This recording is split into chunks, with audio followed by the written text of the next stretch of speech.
from the man who murdered his first family and then went on to kill his second, including a toddler, to the father who killed his 1-year-old daughter out of jealousy,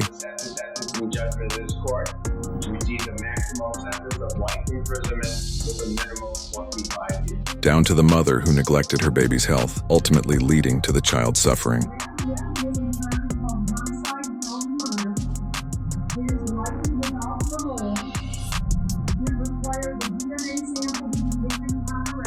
We're about to step into courtrooms and witness justice being served to those who brutally took the lives of those who had barely begun to live. Will there be remorse? Will there be defiance? We're about to find out. Lucy Letby is described as one of the United Kingdom's most prolific killers. She was a nurse who murdered 7 infants and attempted to kill 6 others between 2015 and 2018.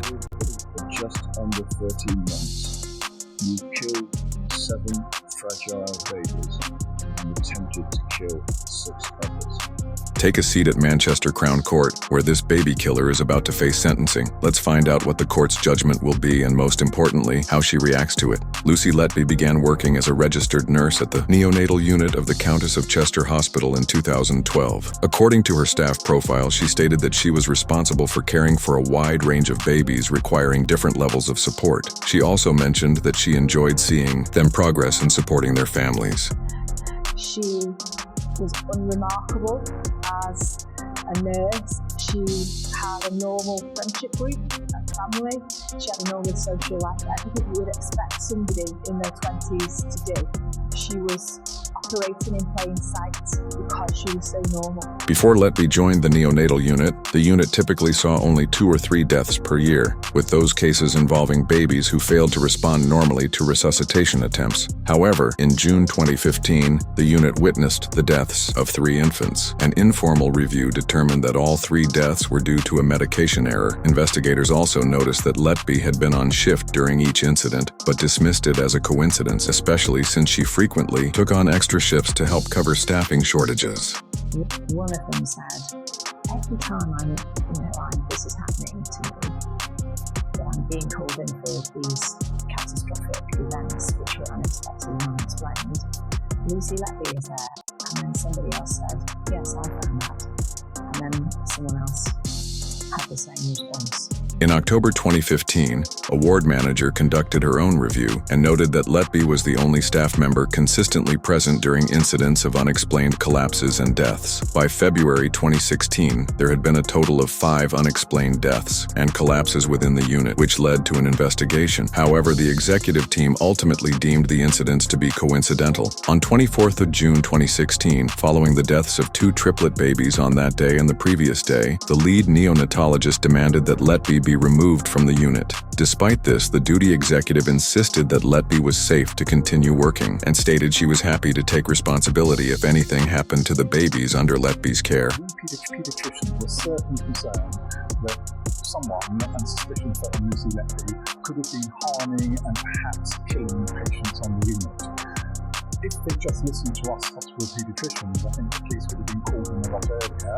The hospital executives believed that the evidence suggesting Letby's involvement was largely circumstantial and suspected that certain doctors were engaging in a misguided witch hunt. As a result, in June 2016, Letby was transferred to the hospital's Risk and Patient Safety Office, a move she strongly opposed. Her grievance was upheld by the board in January 2017, which ruled that her removal had been orchestrated by consultants without solid evidence. The board supported her return to the neonatal unit and even ordered the consultants to issue her a letter of apology, which they did in February 2017. However, Letby's time outside the spotlight was short-lived. On July 3, 2018, she was arrested on suspicion of 8 counts of murder and 15 counts of attempted murder. Lucy Letby was entrusted to protect some of the most vulnerable babies.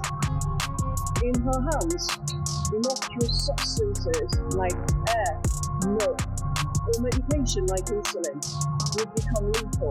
During her trial, it was revealed that Letby not only murdered or attempted to murder babies, she also searched for the families of several infant victims on Facebook, including on the anniversaries of their babies' deaths. On August 18, 2023, Letby was found guilty of 7 counts of murder and 7 counts of attempted murder. I have to determine whether the seriousness of the offences of murder, individually or in combination, is so exceptionally high that I should not make a minimum term order, and you should spend the rest of your life in prison.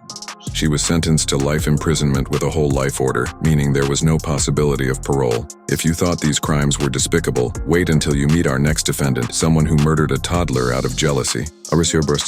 Ryan Lawrence. There are gruesome crimes, and then there are those that are simply blood-curdling. 25-year-old Ryan Lawrence was arrested and charged after he brutally beat his 1-year-old daughter to death and dumped her body in a stream. His motive? Jealousy. He resented the attention she received after surviving a rare form of eye cancer. As a sentencing judgment of this court, to receive the maximum sentence of life imprisonment with a minimum of 25 years. Take a seat at Onondaga County Court, where this baby killer is about to be sentenced. Before her first birthday, baby Maddox Lawrence was diagnosed with a rare form of eye cancer known as retinoblastoma. Despite the intense, time-consuming, and expensive treatment, Maddox proved to be a fighter.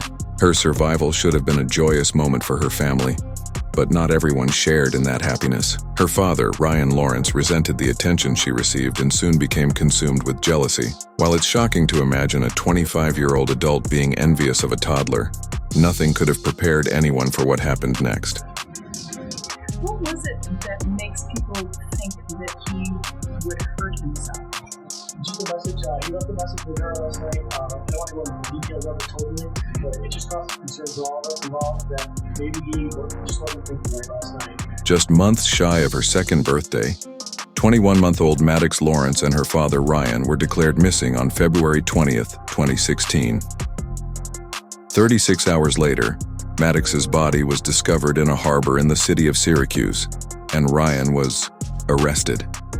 In court, the horrifying details of his crime were revealed.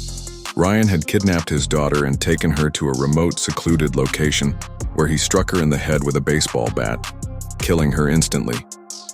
As if that wasn't horrific enough, he then placed her body and the bat in a pre-prepared fire pit and burned them for hours.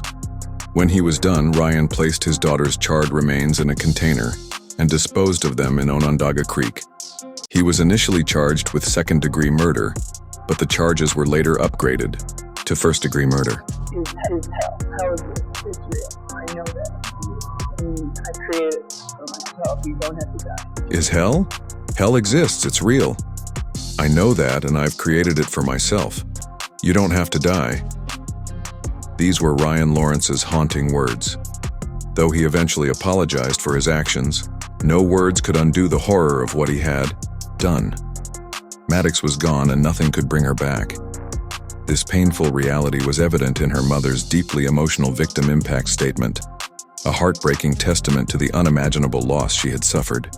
I think the audacity of doing such an uneducated decision on behalf of everyone who met. His remorse did nothing to sway the court's decision. It is a sentencing judgment of this court to receive the maximum sentence of life imprisonment with a minimum of 25 years. Ryan Lawrence was sentenced to 25 years to life with the possibility of parole.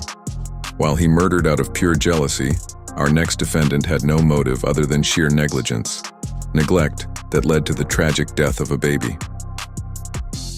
Crystal Candelario. On June 6, 2023, Crystal Candelario made a horrific choice.